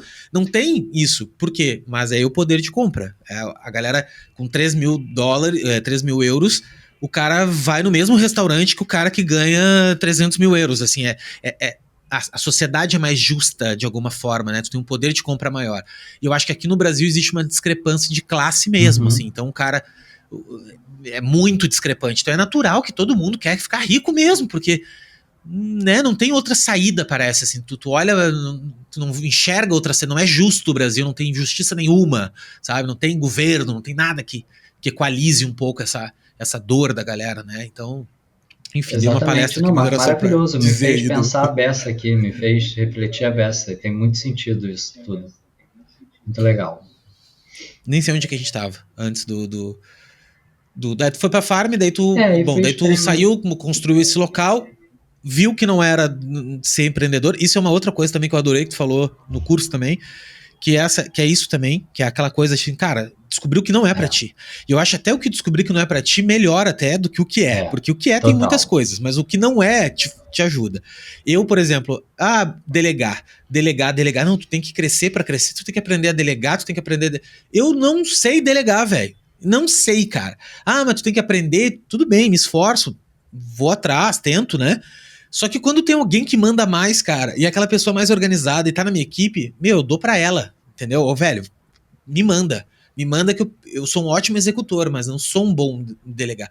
E isso tu vai aprendendo durante a vida, então eu acho que saber o que não é, e aí tu falou do empreendedorismo, isso era uma bandeira que eu levantava lá atrás pra caramba, falar pra todo mundo, cara, tu tem que ter o teu negócio, tu tem que sair fora, tem que ter, porque eu vivi desde os meus 17 anos isso. Só que, cara, eu tive 2, 3 burnout durante a vida, velho. Assim, eu cansei de acordar de manhã cedo sem saber se eu ia ter dinheiro pra pagar o aluguel. Cansei, isso não é normal. Total. Normal, assim. Então, assim, essa pressão, essa coisa na tua cabeça todo santo dia não é pra todo mundo. E eu não tô falando que eu sou um especial por fazer isso. Não, é porque eu descobri daí depois que é um ônus e bônus. O ônus, que é isso... pra mim, ele é maior, aliás, ele é menor que o bônus, que é a liberdade. Pra mim, a liberdade vale mais. Então, a liberdade que eu falo, a liberdade de eu fazer o que eu quiser, de eu tomar as decisões que eu quiser tomar. Isso, pra mim, a minha personalidade, eu lido muito melhor. Então, vale mais a pena pra mim, e eu não tô dizendo que eu boto nisso olhando em perspectiva, parece simples pensar assim, mas eu analisei mesmo, porque eu não me importava de não ter dinheiro, eu não me importava de ter que matar um leão, eu não me importava, porque a liberdade pra mim era mais valiosa. E tem pra pessoas que às vezes não é. E eu não tô falando que liberdade é até meio maluco também, porque não é uma liberdade isso, se tu vive sempre dependendo que tem que matar um leão, tu não tem liberdade, tu tem um estilo de vida, de alguma forma, né? E tem gente que não, tem gente que gosta, se sente mais confortável, tendo uma segurança, uma pseudo-segurança ali, eu prefiro ter alguém que me pague um salário por mês, velho, e eu vou render mais, eu vivo melhor, porque o cara não conseguia dormir, cara, tem gente que não consegue, tem gente que, e aí hoje eu vejo, então por isso que eu nem levanto mais tanto a bandeira do empreendedorismo, assim, cara, faça, não, eu acho que, a gente poderia fazer um episódio inteiro falando só sobre isso, porque realmente foram muitos aprendizados, mas vou só trazer um resumo aqui de uma coisa bem interessante. Quando o meu trabalho começou a ter muita projeção, eu comecei a ouvir de muitas pessoas isso, né? Cara, você tem que ter a sua agência, você tem que abrir a sua produtora, você tem que abrir, sei lá, o seu não sei o quê, né? E eu ficava com isso, né? Ah, será, será, será? E aí eu fui abrir uma coisa muito influenciado por essas vozes, né? Por essas pessoas. E pelas pessoas que a gente vê que, cara, empreendi, ganhei 1 milhão e fiquei milionário, não sei o quê. Essas histórias positivas que a gente escuta também. Então isso claramente me influenciou a empreender. E aí eu tinha um sócio que é um empreendedor nato, é um cara que empreende desde tipo 14 anos, quando começou a vender, sei lá, doce no colégio, né? Assim, é um cara que, sim, já fez de tudo, é um cara que tem muitos negócios, é muito bem sucedido com isso. E um cara que ama essa incerteza de se vai ter dinheiro ou não para pagar o aluguel. O cara vive desse pique, dessa adrenalina, e o cara sabe viver com isso, separar isso da vida dele pessoal. Eu não conseguia dormir, eu não conseguia comer, eu não conseguia fazer mais nada na minha vida diante da incerteza de será que no fim do mês eu vou conseguir fechar a conta do negócio. Então, eu aprendi muito vendo ele, né, e ver ele, a forma como ele lidava com aquilo, demonstrou claramente que eu não era aquela pessoa, que eu não era aquele empreendedor. E aí foi quando eu, tipo, cheguei à conclusão, tipo assim, cara, eu vou morrer se eu continuar aqui, eu vou me queimar com as pessoas, eu vou perder minha reputação, meu nome, porque, assim, de fato, eu não sei fazer isso aqui acontecer. Eu estou, né, envolvendo pessoas nesse projeto, dinheiro de pessoas, de marcas, né, enfim, e aquilo começou a me dar uma angústia muito grande e eu decidi sair. E eu decidi sair com esse discurso de que eu não nasci para empreender. E aí corta, né, para depois pandemia, meu Instagram e mais 2 livros e infoprodutos e não sei o que e tal. E aí eu tive um sócio que era meu sócio nos infoprodutos e um dia ele falou para mim: "Você já parou para pensar que você hoje empreende a sua marca André Carvalhal?" Né? Depois de tudo isso que você fala, que você não queria ser o André da Farm, você já entendeu que hoje você é um empreendedor da marca André Carvalhal? E eu falei, caraca, eu nunca tinha parado para pensar nisso. E aí eu entendi que não é que eu não nasci para ser empreendedor, mas eu não nasci para ter um negócio que todo mundo acha que eu deveria ter, entendeu? Eu não nasci para ter um restaurante, sabe, sei lá, um café, uma escola, uma agência. Eu não nasci para empreender isso. Eu nasci para empreender a minha marca, empreender o meu negócio, o meu nome. Então isso foi interessante, porque é isso, você pode empreender, mas você não precisa empreender tudo que todo mundo fala. Você pode empreender de um jeito diferente, você pode encontrar o seu jeito de empreender. Durante muito tempo eu intraempreendi. Dentro da Farm eu era um intraempreendedor. O que eu fiz na Farm, eu montei o e-commerce, eu cheguei a ter mais de 30 pessoas abaixo de mim, eu coordenava o departamento de design, de conteúdo, de e-commerce, o departamento de marketing, né? Eu fui acumulando departamentos e coisa e tal, que era como se aquilo ali fossem várias empresas, fossem vários negócios que eu geria. Então, dentro da Alma, a mesma coisa, né? Eu era diretor criativo e eu era, enfim, o empreendedor daquela marca. Tirei uma marca do zero e construí uma marca. Então, acho que isso é interessante sobre empreender, sobre pensar sobre empreender, de que cada um pode encontrar o seu jeito de empreender. É que o formato, que a gente tem na nossa cabeça, o formato, cara. A gente tem uma coisa na cabeça assim, ó. Primeiro que quando a gente fala em ficar rico, a gente tem isso já na cabeça, que é preciso ter uma indústria, porque o cara a história de sucesso das pessoas normalmente é isso, o cara foi lá e empreendeu e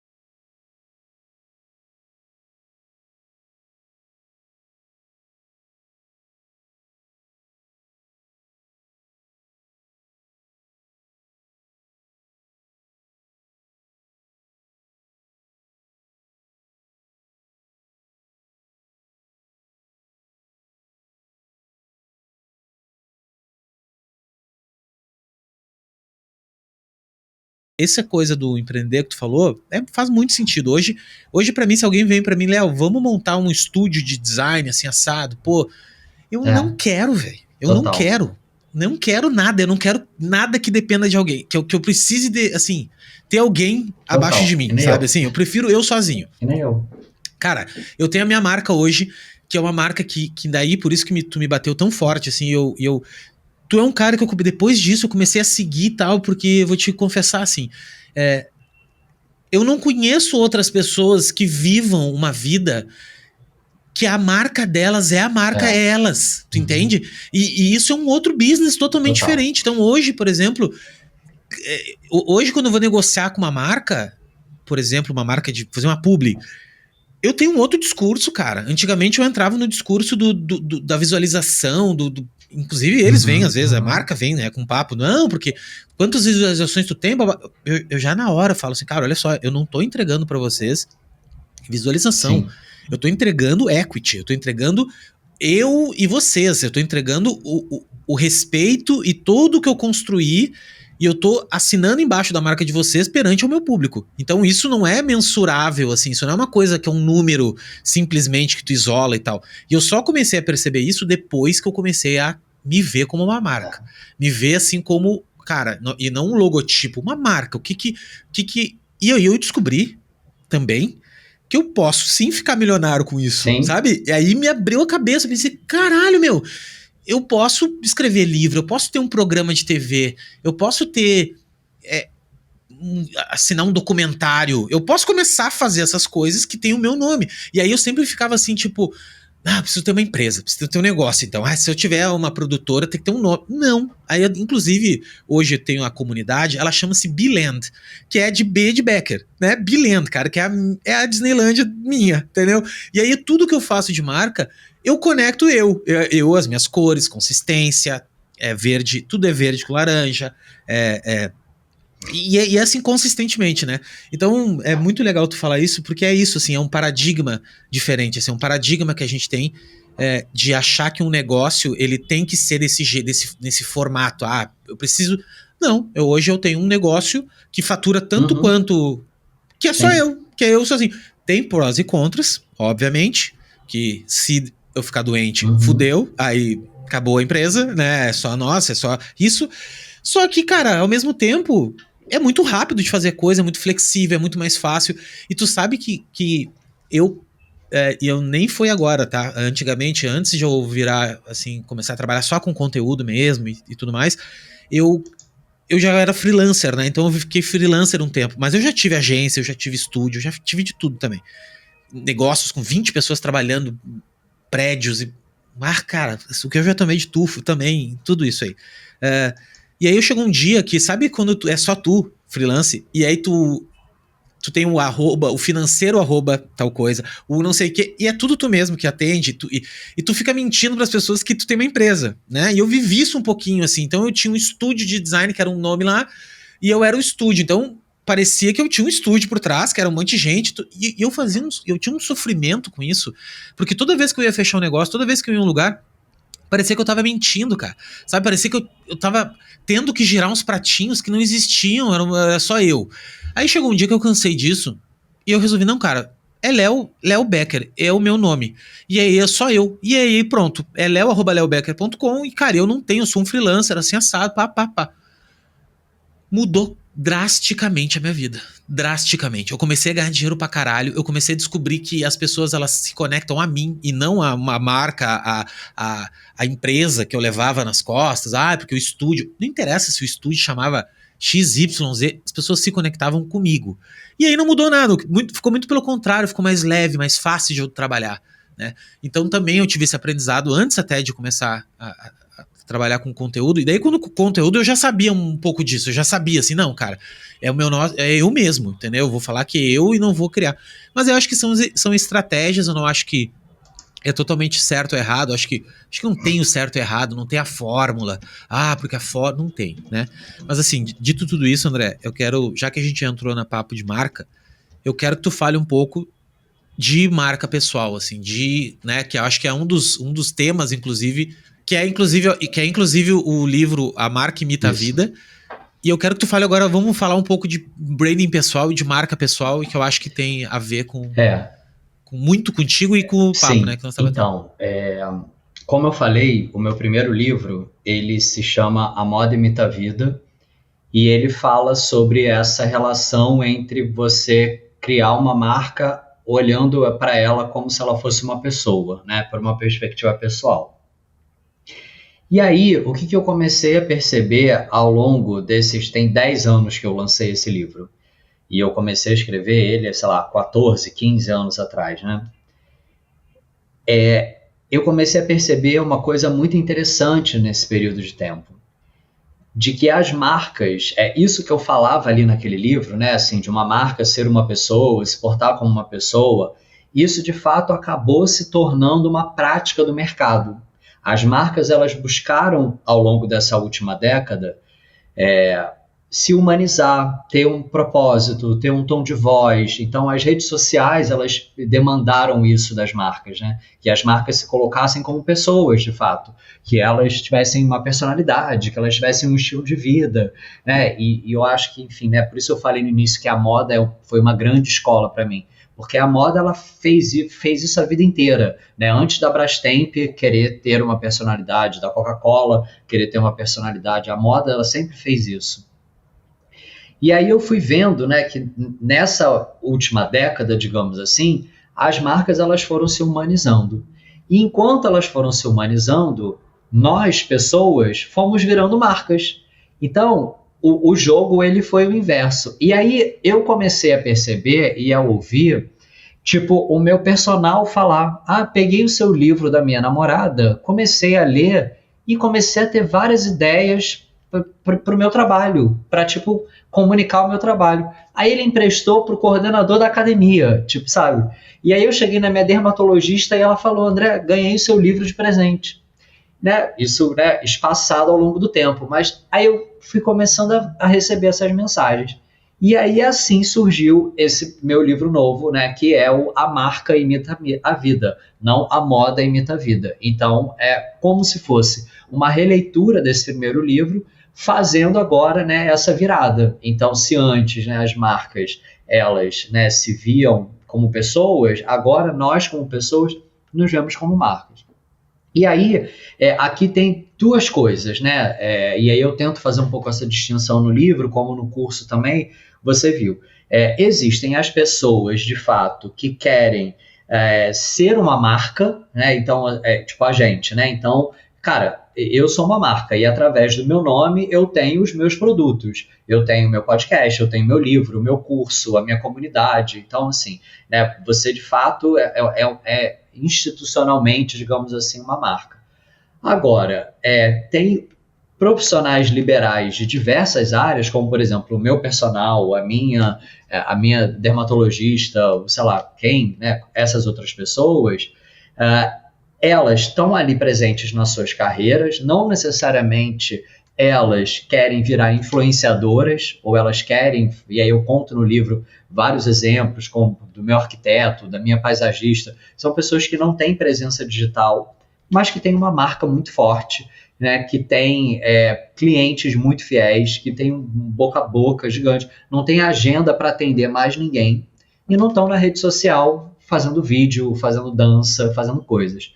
Então, esse livro e os meus cursos, eles procuram desmistificar um pouco essa coisa de que uma marca pessoal é um feed, né? Então, a sua marca pessoal não é o seu feed do Instagram. A sua marca pessoal é o seu negócio, né? Assim, é a sua estratégia, assim, é uma coisa muito maior que você vai construir.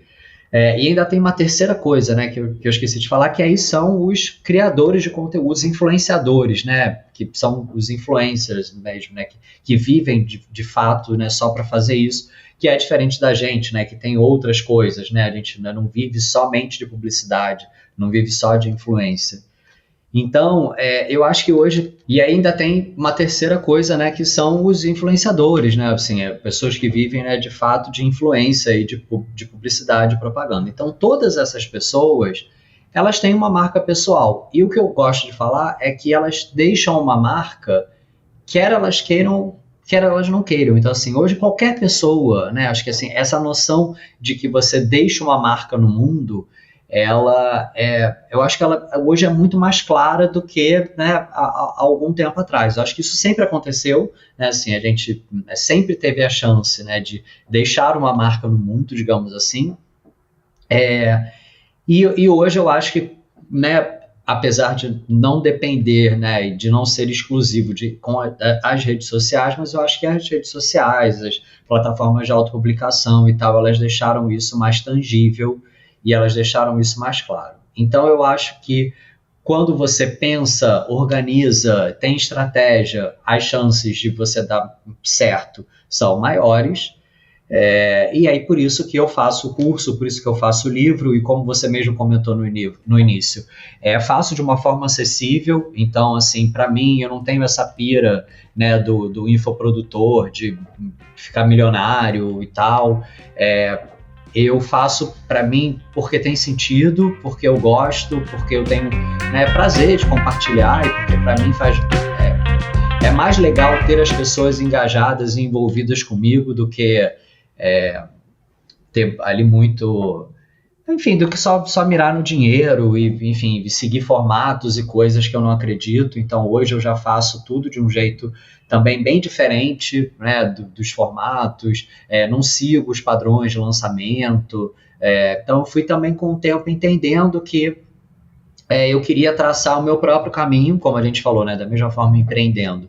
Então nessa parte, né, eu também fui entendendo o que para mim tinha sentido, o que era inegociável, até onde eu podia ir, eu queria ir, e aí acabou fazendo sentido desse jeito para mim. Cara, é muito bom tu falar tudo isso, porque é muito bom, cara, encontrar pessoas assim na vida que a gente vai vendo, caralho, não tô errado, meu. Sabe, e esse negócio do infoprodutor que tu falou, né? Eu peguei tanto asco disso, cara, tanto assim, ó, tanto, que eu acho que eu até pesei a mão demais, porque eu acho que às vezes tu tem que ter o meio do caminho. Tu tem que ter o meio do caminho, não dá pra fazer totalmente de graça, porque daí tu não vive, e daí também... total. E assim, também tu não ajuda as outras pessoas. Eu descobri também isso, que quando tu cobra de uma pessoa, tu tá ajudando ela a se comprometer com o negócio. Então, se tu tem realmente um conteúdo bom, alguma coisa boa mesmo para passar adiante, se tu cobrar um pouco dela, tu vai ajudar ela até. Tu não vai... Porque quantas vezes tu recebeu de graça um curso, nossa, o cara te mandou usuário e senha, pô, faz lá o curso, cara, que eu fiz, paguei $10 mil o curso. Se eu te mandar um curso de $10 mil, usuário e senha aí, tu não vai fazer, cara. Tu não vai fazer, entendeu? Porque tu não te comprometeu com aquilo e tal. Então tem esse ponto, mas tem um outro ponto que tu falou tudo, inclusive eu quero deixar um recado aqui, que na comunidade, as aulas são fechadas, né, lá dentro da comunidade. Aí começou a acontecer, sabe o que começou a acontecer? Começou a acontecer que, primeiro, eu não faço também esses lançamentos malucos, não gosto disso, não gosto. Eu gosto de marketing padrão, que é o marketing bem feito, arroz com feijão, anúncio rodando, com uma boa campanha, com uma boa oferta. E é isso, cara, não tem nada de vai acabar, que vai morrer, não vai morrer, ninguém vai morrer. Não vai acabar e eu vou estar sempre aqui, né, até no caso. Então eu não gosto muito desse negócio. Mas eu comecei a me achar um jeito também de fazer do jeito que ressoa pra mim. E aí, sobre a comunidade... Recentemente agora, começou a acontecer o quê? É ao vivo, só que é fechado. E quem é professor, quem gosta, velho, gosta de sala cheia. Eu gosto de sala cheia, não me interessa se eu tô ganhando R$1 pra cada coisa, ou eu gosto de sala cheia. Aí começou a acontecer o quê, cara? A galera não vai muito no ao vivo. Tipo assim, a galera, porque como é gravado, as pessoas elas vão no tempo dela. Vê depois, Aí o que eu fiz? Mandei um e-mail pra todo mundo da comunidade, né? Ó, eu comunico todo mundo pra comunidade pra não ficar parecendo aquela coisa que, o cara prometeu uma coisa, não sei o quê. Gente, olha só, as aulas ao vivo de quinta-feira, elas serão abertas agora. Eu vou dar ela ao vivo no YouTube, só não vai ficar gravado. Vai ficar gravado na comunidade. Quem não tem dinheiro, quem quiser só assistir lá no ao vivo, vai ter disponível ao vivo. A pessoa vai ver o mesmo conteúdo. Só que quem quiser ver depois, daí vai pagar, tá? Cara, o que aconteceu? Já a primeira aula que eu fiz assim, já me deu tesão de novo de fazer, porque, pô, veio uma galera, um monte de gente e tal. E eu comecei a descobrir que é o seguinte, cara, tem uma parte das pessoas que elas não vão pagar de repente, entendeu? Mas para mim, cara, não é só o dinheiro. É muito maluco isso, porque eu amo dinheiro, mas não é só o dinheiro.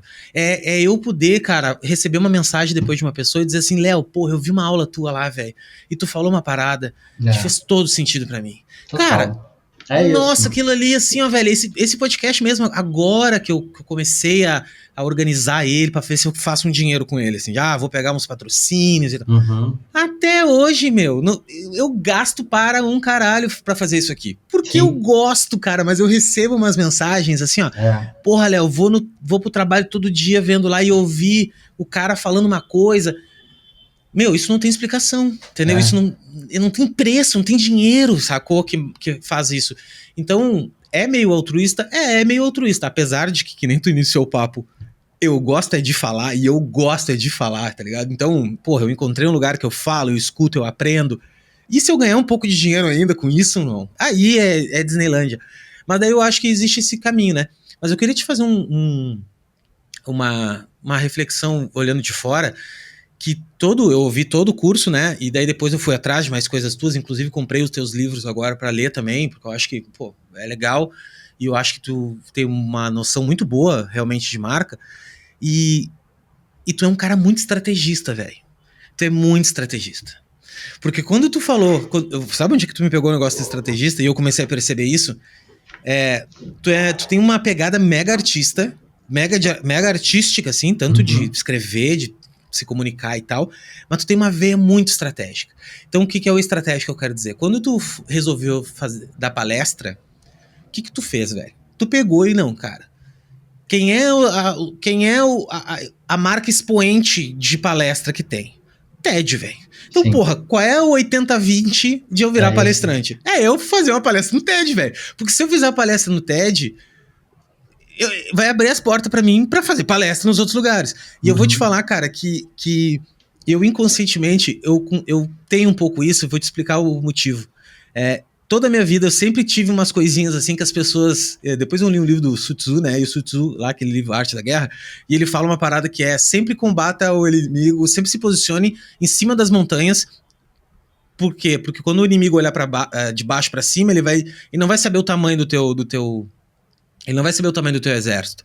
Então sempre pareça maior do que tu é realmente, né? Isso é uma estratégia, assim, né? E, cara, todo mundo, a vida toda, eu sempre pareci maior do que eu realmente sou.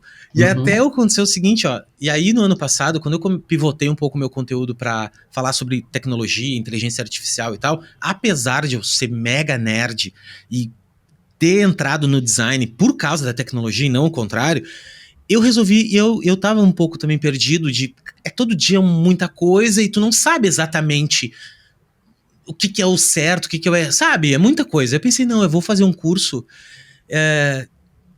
pra mim ter propriedade pra falar. E eu pensei, que curso que eu vou fazer? Mano, MIT, ou Harvard, ou eu vou pegar o MyPica, eu botei um dinheiro nisso, obviamente, uma grana, comprei isso de verdade. O curso não tem nada que eu não tivesse visto em outro lugar, né? Com certeza, assim, nada. Inclusive várias coisas que eu acho até bem pior, tem coisa em português muito mais legal.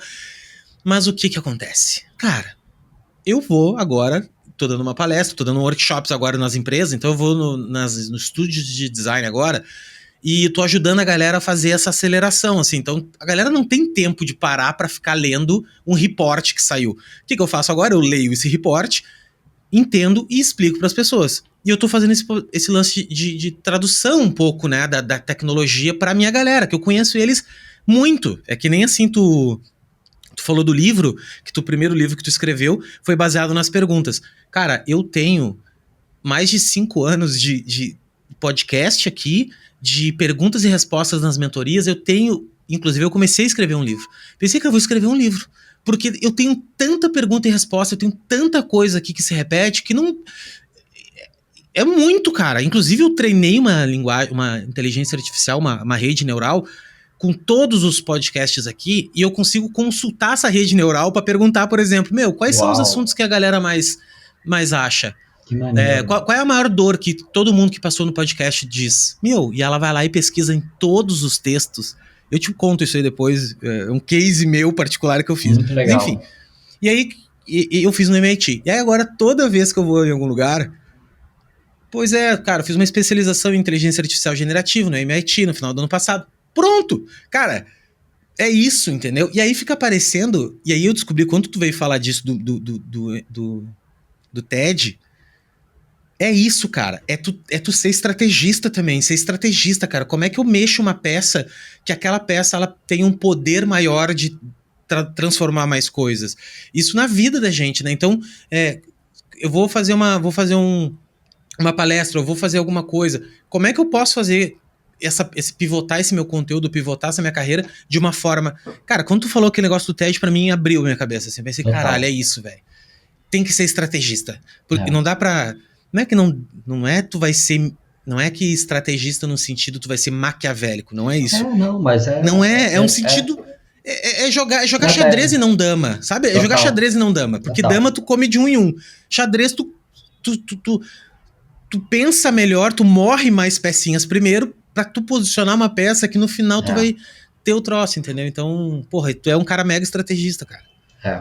E eu vou te falar uma outra coisa, mas que assim, com cuidado para que as pessoas não achem que eu estou estimulando uma ultra produtividade, performance e tal. Mas eu sou tão louco nisso que eu tenho uma coisa para mim que é assim, quando eu escrevi meu primeiro livro, né? Eu escrevi e aí eu falei assim, cara, eu preciso fazer um livro de 400 páginas, porque eu quero mostrar que eu sei fazer, que eu sou escritor. Aí depois que eu lancei o primeiro, eu falei assim, cara, eu não quero ser um escritor de um livro, eu tenho que lançar o segundo. E aí, não, agora eu tenho que fazer o terceiro. E o TED é a mesma coisa. Eu falei, eu não vou sossegar enquanto eu não der um TED. E aí eu dei. E aí eu comecei a ver que todo mundo fazia o TED. Falei, cara, então agora eu tenho que fazer 2 TEDs. Porque agora... Eu preciso, cara, não dá, eu sou muito competitivo.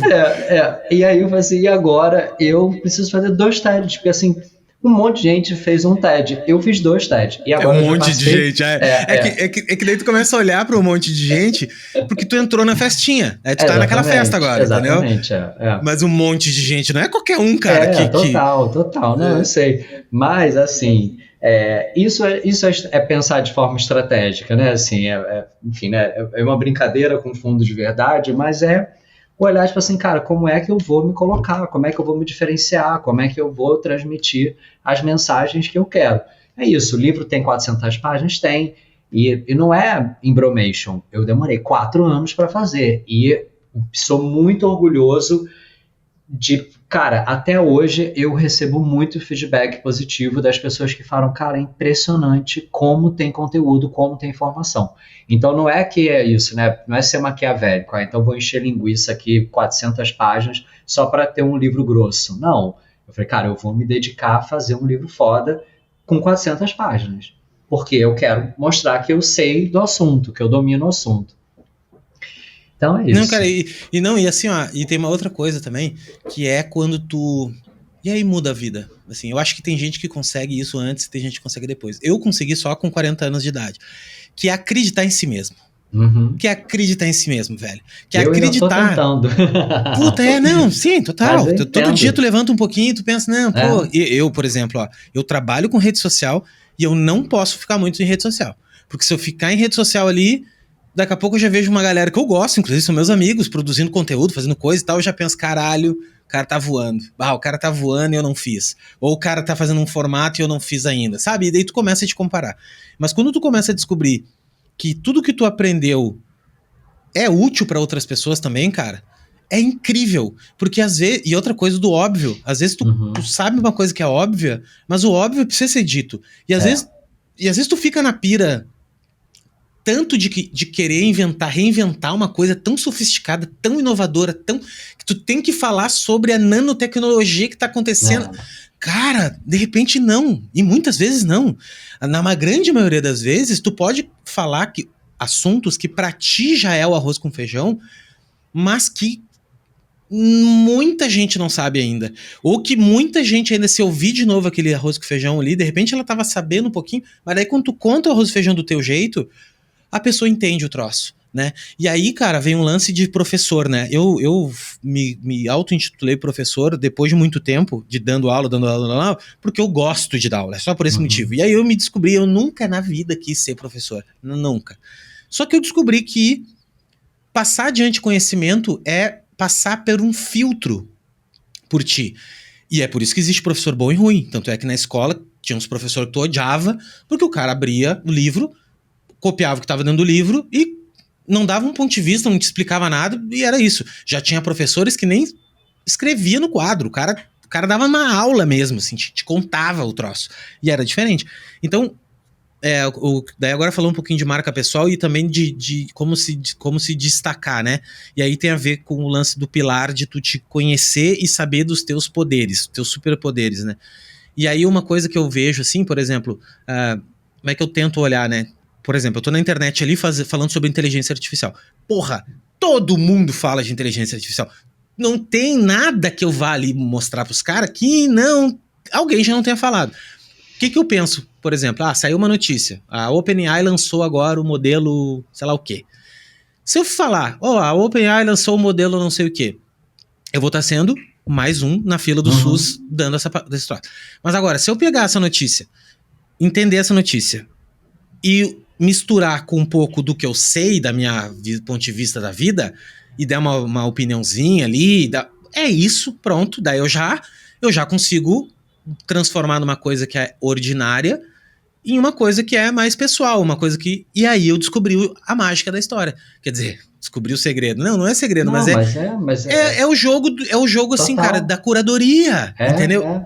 E não é fácil isso não, porque as pessoas não pensam desse jeito. A maior parte das pessoas não pensa assim. É isso, André. Tipo assim, eu comecei, porque eu também entrei nessa pira de estudar, assim, maluco, e atrás dos livros, mais cabeção, e tudo, e cara, e aí eu comecei a chegar a um ponto que eu descobri, não, mano, é isso, cara.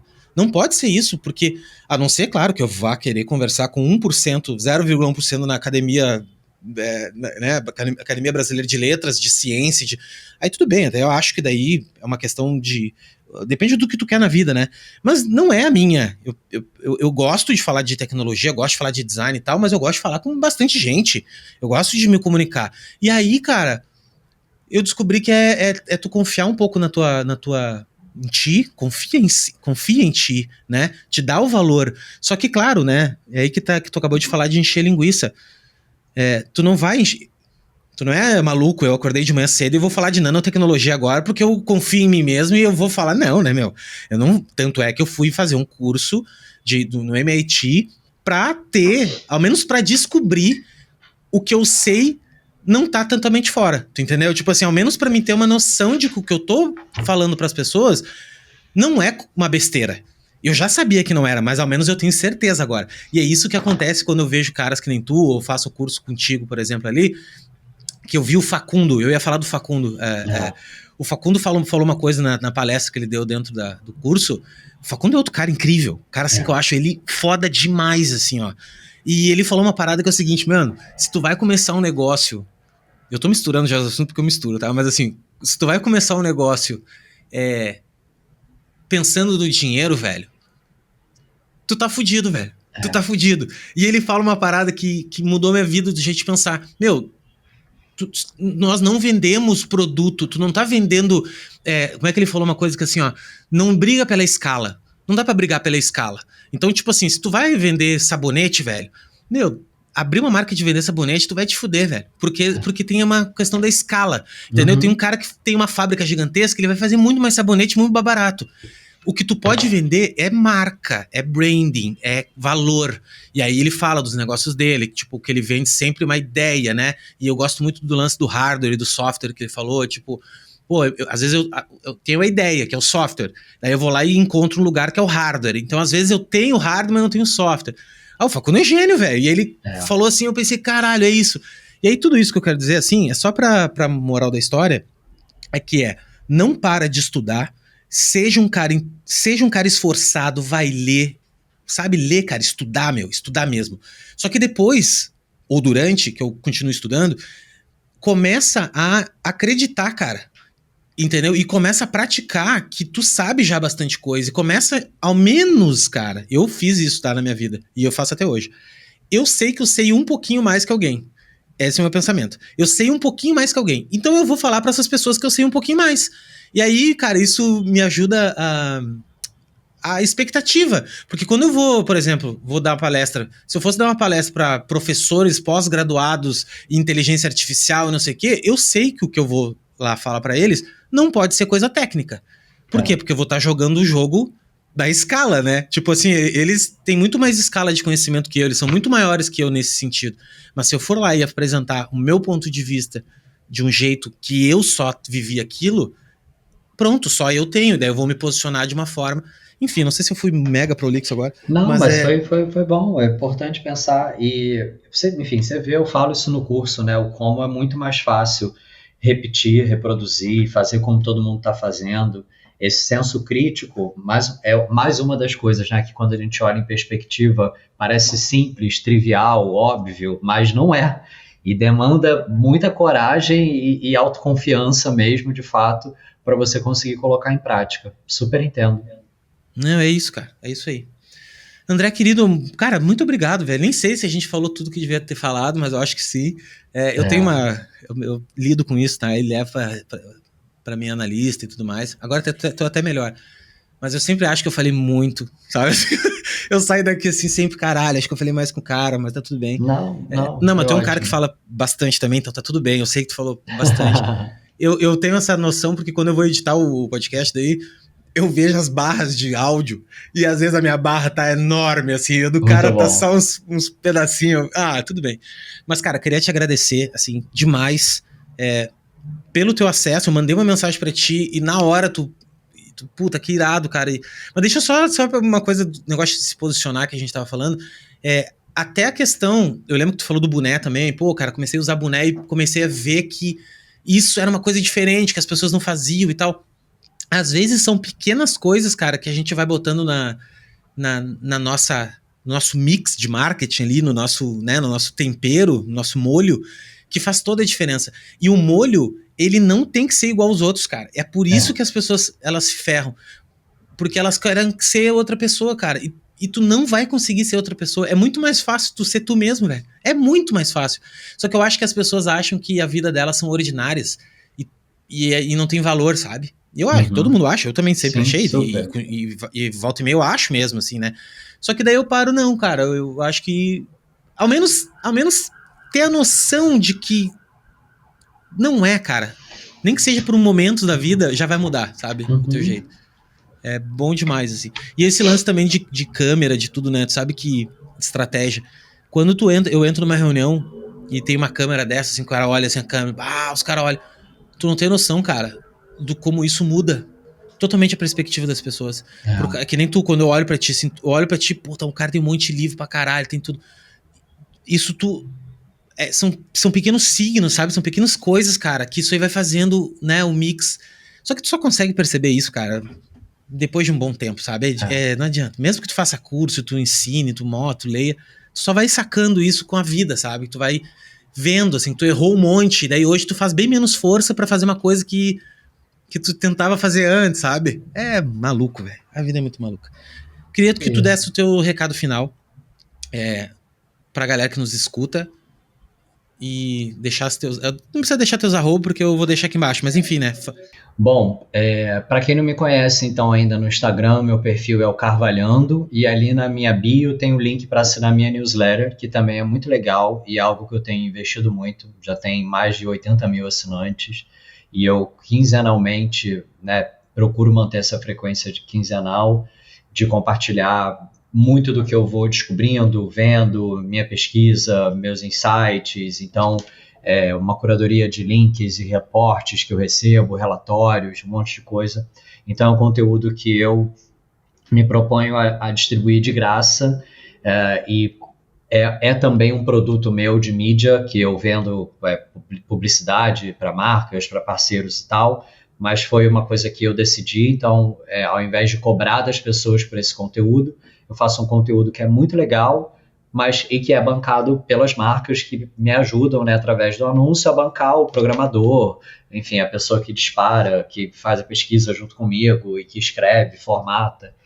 Então, é bacana e, enfim, e para mim tem feito muito sentido, eu quero cada vez mais investir nela. O meu livro mais recente é esse que a gente falou aqui, A Marca Imita a Vida, tem na Amazon, tem, enfim, nas principais livrarias por aí também, e é esse livro que fala sobre marca pessoal, enfim, como você deixar a sua marca no mundo. E os cursos eu estou, por enquanto, parado, enfim, interrompi um pouco, estou repensando o conteúdo, formato, algumas coisas, então, por enquanto, sem cursos, só para quem já entrou e, enfim, quem já está dentro. Eu vou te falar uma coisa, cara. Sabe alguma coisa que eu senti falta no curso? Era a tua caixinha maior, velho. Não coisa nada a ver, mas é verdade. Tu falando pequenininho demais, cara. Sabe que eu queria te ver falando maior?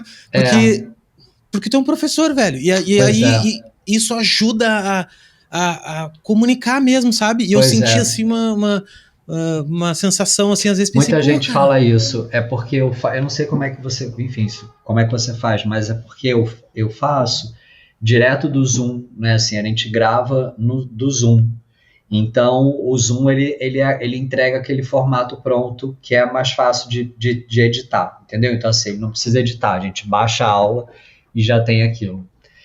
Mas essa é uma das coisas que eu tenho pensado, de fazer uma aula, gravar uma aula realmente, que isso, né, que seja mais essa conversa, que seja grande, que, enfim, é uma das coisas que eu estou pensando, e aí eu resolvi, parar um pouquinho e repensar, e aí em breve volta aí. Cara, eu super me disponho aí a te ajudar com o que tu precisar. Eu sou mega nerd, tá? Então, assim, eu sei todo o rolê, esse rolê eu faço tudo. Tipo, eu gravo pelo OBS, faço não sei o que e tal, e testo vários formatos. E tu sabe que é muito importante uma qualidade audiovisual, porque o audiovisual, ele entrega uma parte da coisa que é muito importante, cara, uma parte de valor, assim, sabe? Total. E claro que o conteúdo é do caralho, e obviamente, né? Mas tu imagina só, tu já tem um conteúdo do caralho.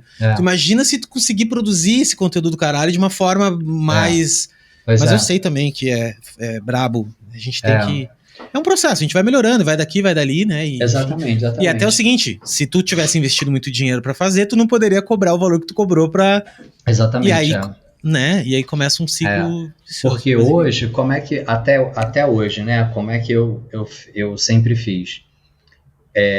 O curso ao vivo, então eu lançava uma turma ao vivo, fazia pelo Zoom, gravava e depois vendia a gravação do Zoom, entendeu? Eu nunca fiz o curso gravado, né? Vou fazer o curso gravado com essa preocupação audiovisual, mas é uma vontade que eu tenho. Isso é uma das coisas que eu tenho pensado.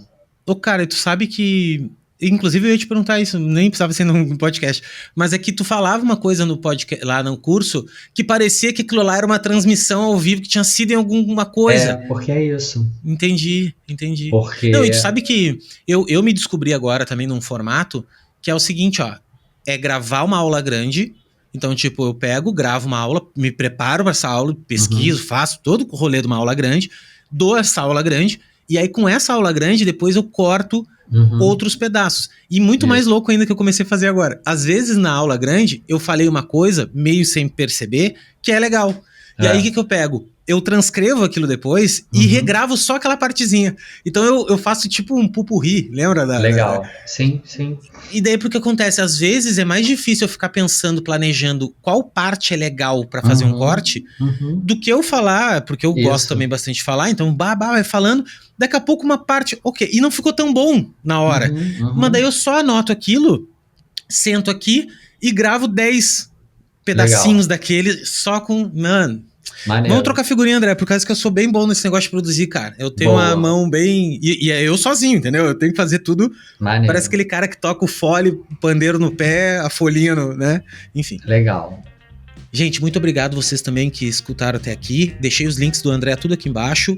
E deixa um joinha também aí, manda pra uma pessoa, faz alguma coisa aí digital pra ajudar a gente a, né, prosperar também todo mundo. Tamo junto, brigadão, e a gente se vê na próxima. Valeu! Valeu, pessoal. Tchau.